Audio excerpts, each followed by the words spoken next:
الحمد لله نحمده ونستعينه ونستهديه ونتوب إليه ونعوذ بالله من شرور أنفسنا وسيئات أعمالنا من يهده الله فلا مضل له ومن يضلل فلا هادي له أشهد أن لا إله إلا الله وحده لا شريك له وأشهد أن محمدا عبده ورسوله لا نبي بعده يا أيها الذين آمنوا اتقوا الله حق تقاته ولا تموتن إلا وأنتم مسلمون يا أيها الناس اتقوا ربكم الذي خلقكم من نفس واحدة وخلق منها زوجها وبث منهما رجالا كثيرا ونساء واتقوا الله الذي تساءلون به والأرحام إن الله كان عليكم رقيبا يا أيها الذين آمنوا اتقوا الله وقولوا قولا سديدا يصلح لكم أعمالكم ويغفر لكم ذنوبكم ومن يطع الله ورسوله فقد فاز فوزا عظيما أما بعد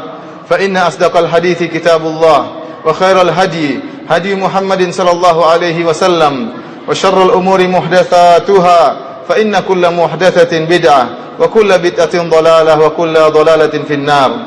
Para hadirin sidang salat Jumat yang dimuliakan oleh Allah Subhanahu wa taala, sepantasnya dan seharusnya kita senantiasa bersyukur kepada Allah Subhanahu wa taala yang senantiasa menganugerahkan kepada kita berbagai macam kenikmatan baik kita sadari maupun tanpa kita sadari. Dan Allah Subhanahu wa taala telah berjanji, barang siapa yang bersyukur atas nikmatnya, maka Allah Subhanahu wa taala akan menambahkan nikmatnya kepada orang tersebut. Wa in ta'uddu ni'matallahi la tuhsuha. Sungguhnya nikmat Allah sangatlah banyak. Kata Allah Subhanahu wa taala, sehingga sekiranya kalian menghitung-hitung nikmat Allah Subhanahu wa taala, maka kalian tidak akan bisa menghitungnya. La in syakartum la azidannakum. Dan jika kalian bersyukur atas nikmat-nikmat tersebut, maka sungguhnya aku akan menambahkan nikmat-nikmatku kepada kalian. Dan sebaliknya, jika kenikmatan yang Allah berikan kepada kita gunakan untuk bermaksiat kepada Allah Subhanahu wa taala, kita gunakan untuk melakukan perkara-perkara yang dibenci oleh Allah Subhanahu wa taala, maka Allah akan menghilangkan kenikmatan tersebut dari kita. Sebagaimana perkataan seorang penyair, in kunta fi ni'matin far'aha, jika engkau berada pada suatu kenikmatan maka jagalah, fa inna dzunuba tudhibun ni'am, karena sungguhnya kemaksiatan dan dosa-dosa akan menghilangkan kenikmatan dan anugerah dari Allah Subhanahu wa taala.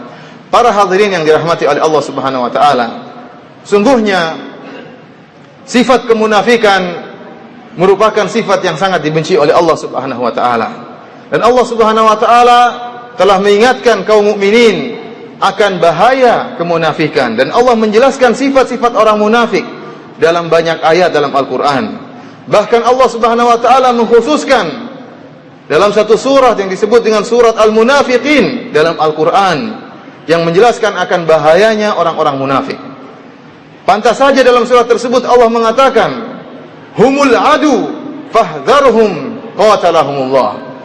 Kata Allah Subhanahu wa taala kepada nabinya Muhammad sallallahu alaihi wasallam, mengingatkan akan bahayanya orang-orang munafik. Kata Allah, humul adu, sungguhnya mereka itulah orang-orang munafik, musuh engkau wahai Muhammad. Fahdharhum, hati-hatilah engkau terhadap mereka. Qatalahumullah anna yufakun.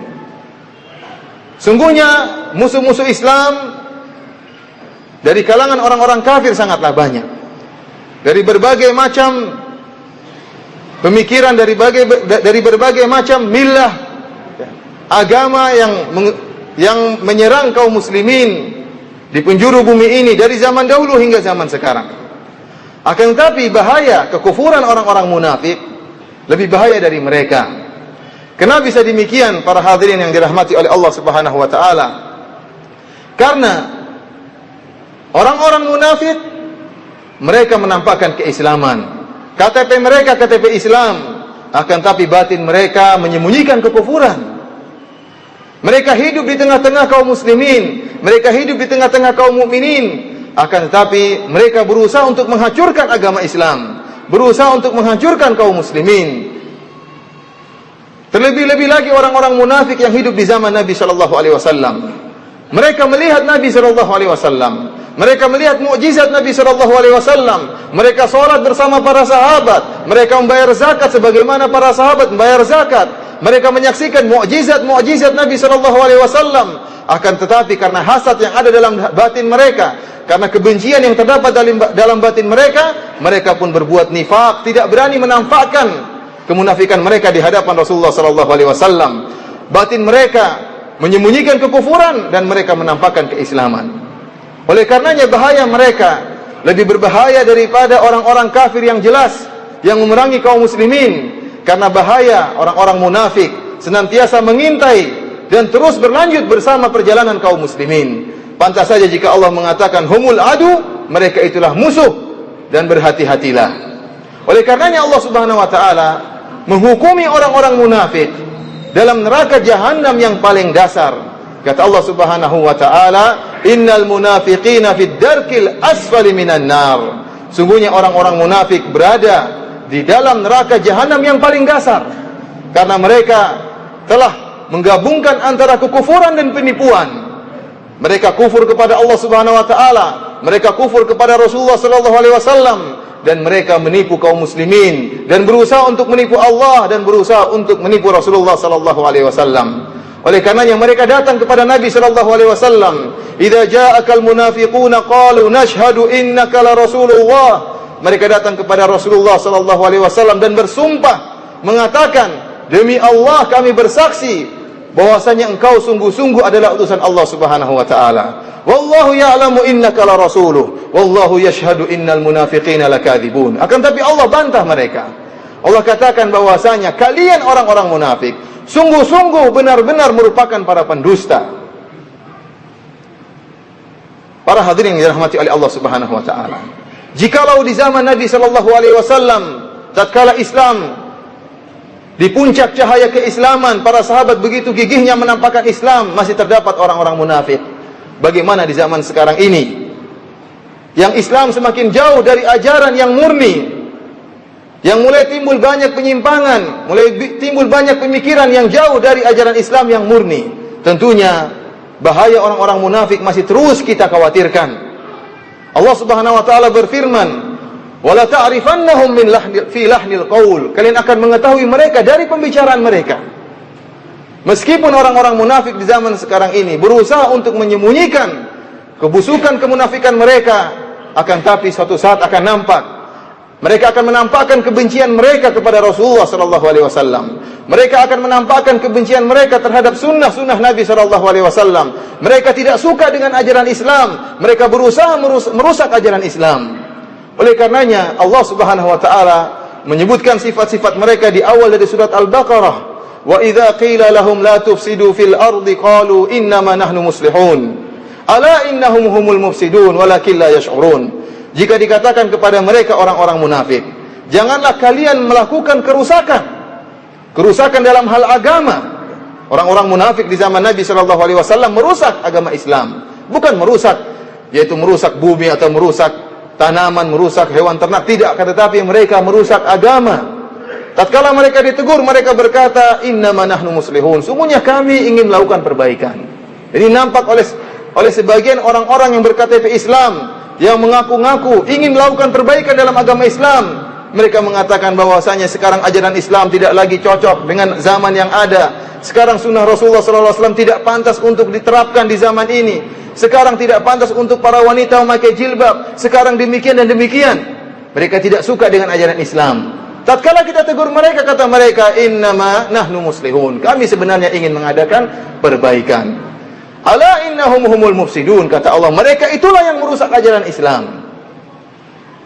Mereka itulah yang merusak ajaran Islam. Wa idza qila lahum aminu kama amanan nas qalu anu'minu kama amanas sufaha. Jika kita katakan kepada mereka, hendaknya kalian beriman sebagaimana orang-orang yang beriman, yang memegang teguh ajaran Islam, yang memegang teguh sunnah Nabi sallallahu alaihi wasallam, apa kata mereka? Anu'minu kama amanas sufaha. Apakah kami beriman sebagaimana orang-orang bodoh tersebut, orang-orang yang jumud, orang-orang yang tidak tahu perkembangan zaman? Itulah perkataan orang-orang munafik yang mereka menghiasi perkataan mereka dengan perkataan-perkataan yang indah.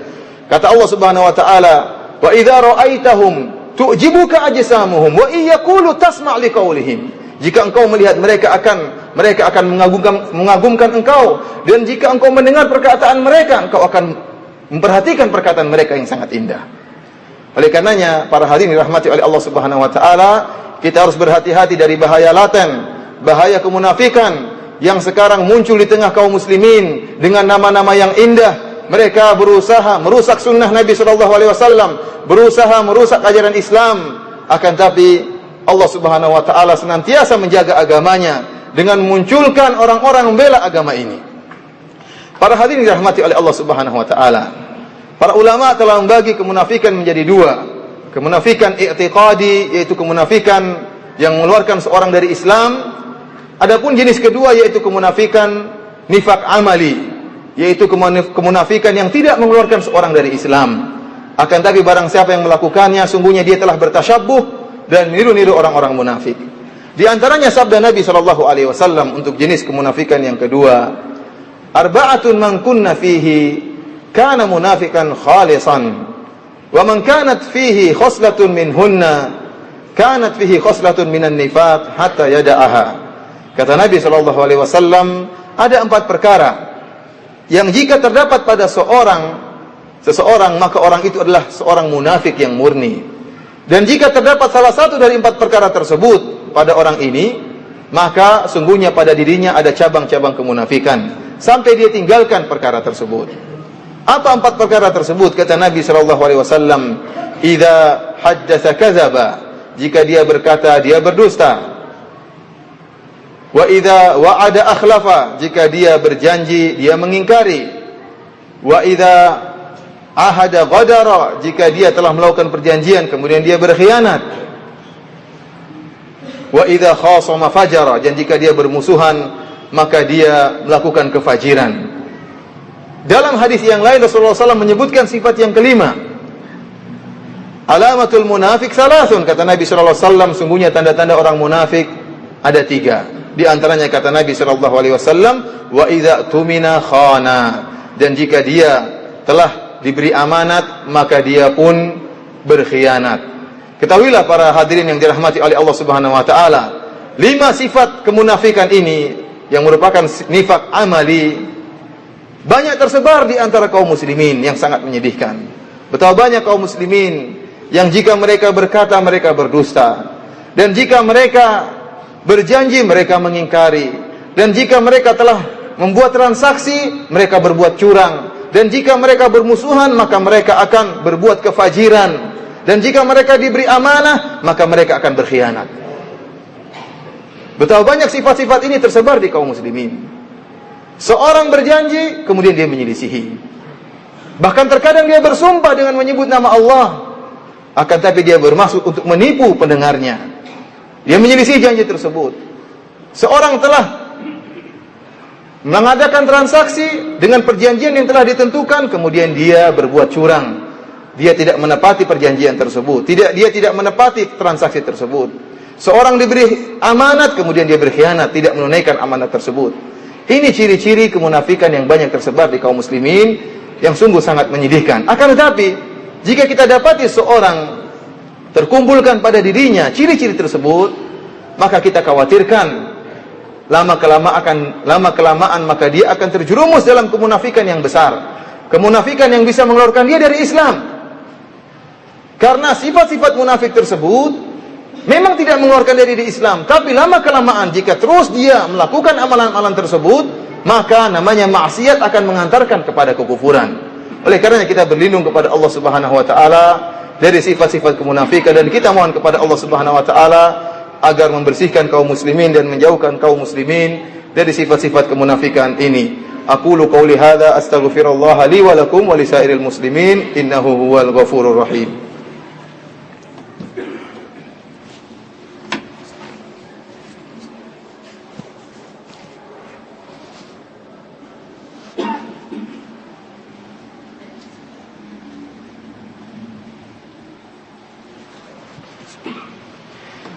Alhamdulillah ala ihsanih wa syukru lahu ala taufiqih wa amtinanih wa ashhadu an la ilaha illallah wahdahu la syarika lahu ta'ziman li sya'nih wa asyhadu anna Muhammadan abduhu wa rasuluhu da'ila ridwanih. Allahumma salli ala Muhammad wa ala alihi wa sahbihi wa ikhwanih. Para hadirin sidang Jumat yang dirahmati oleh Allah Subhanahu wa taala. Jika kita perhatikan ciri-ciri orang munafik yang tadi telah dijelaskan oleh Rasulullah SAW, jika dia berkata dia berdusta, kemudian jika dia berjanji dia mengingkari. Sungguhnya yang mengumpulkan sifat-sifat kemunafikan tersebut adalah berselisihnya atau berbedanya antara yang zahir dengan yang batin. Seorang dikatakan orang yang munafik jika dia menampakkan sesuatu yang tidak, yang menyelisih apa yang ada di batinnya, yang disembunyikan dalam batinnya. Oleh karenanya kita dapati para ulama terdahulu, para sahabat Nabi SAW, mereka sangat takut dengan sifat-sifat kemunafikan. Mereka tidak membatasi sifat-sifat munafik pada 5 perkara yang disebut oleh Nabi SAW saja. Akan tapi mereka mengumumkan segala perkara yang menunjukkan perbedaan antara yang nampak dengan yang batin, mereka anggap sebagai sifat-sifat munafik. Oleh karenanya Al-Imam Al-Bukhari rahimahullah dalam sahihnya menyebutkan sebuah athar dari Abdullah bin Abi Mulaikah. Dia berkata rahimahullah, adraktu 30 min ashabin Nabi sallallahu alaihi wasallam kulluhum yakhafun nifaqa ala nafsi. Aku bertemu dengan 30 orang sahabat Nabi sallallahu alaihi wasallam, seluruhnya mereka khawatir terjerumus dalam kemunafikan. Mereka khawatir bahwasanya apa yang nampak dari amalan perbuatan mereka, apa yang nampak dari perkataan mereka berbeda dengan isi batin mereka. Berbeda dengan apa yang mereka sembunyikan dalam batin mereka. Sehingga mereka khawatir terjerumus dalam kemunafikan. Lihatlah bagaimana para sahabat. Mereka takut terjerumus dalam kemunafikan. Mereka berdoa kepada Allah Subhanahu wa taala agar terjauhkan dari sifat-sifat munafik. Kalau kita perhatikan kaum muslimin di zaman sekarang ini, betapa banyak di antara mereka yang terjerumus dalam sebagian sifat-sifat orang munafik. Allah Subhanahu wa taala menyebutkan beberapa sifat munafik yang lain. Dari 5 perkara yang tadi telah dijelaskan oleh Nabi SAW. Di antaranya Allah Subhanahu wa taala menyebutkan bahwasanya orang-orang munafik idza qamu ila sholati qamu kusala yura'una an-nas wa la yadhkuruna Allah illa qalila. Orang-orang munafik mereka salat di zaman Nabi SAW. Mereka pergi ke masjid sebagaimana para sahabat. Akan tetapi bagaimana mereka salat? Idza qamu ila sholati qamu kusala, jika mereka salat dalam keadaan malas. Dalam keadaan malas. Mereka berzikir kepada Allah Subhanahu wa taala, akan tapi kata Allah wala yadhkuruna Allah illa qalila. Mereka tidak berzikir kepada Allah kecuali hanya sedikit. Oleh karenanya kata Nabi sallallahu alaihi wasallam, "Athqalus shalawati 'alal munafiqin salatul fajr wa salatul isya." Salat yang paling berat bagi orang-orang munafik yaitu salat subuh dan salat isya. Lau ya'lamuna ma fihima la atauhuma walau habwan. Kalau seandainya orang-orang munafik itu mengetahui ganjaran yang besar yang Allah sediakan bagi orang yang salat subuh berjamaah dan orang yang salat isya berjamaah, maka mereka akan mendatangi masjid meskipun harus merangkak. Oleh karenanya betapa banyak kaum muslimin yang tidak melaksanakan salat subuh di masjid. Lebih parah lagi betapa banyak kaum muslimin yang tidak salat sama sekali. Yang tidak salat sama sekali.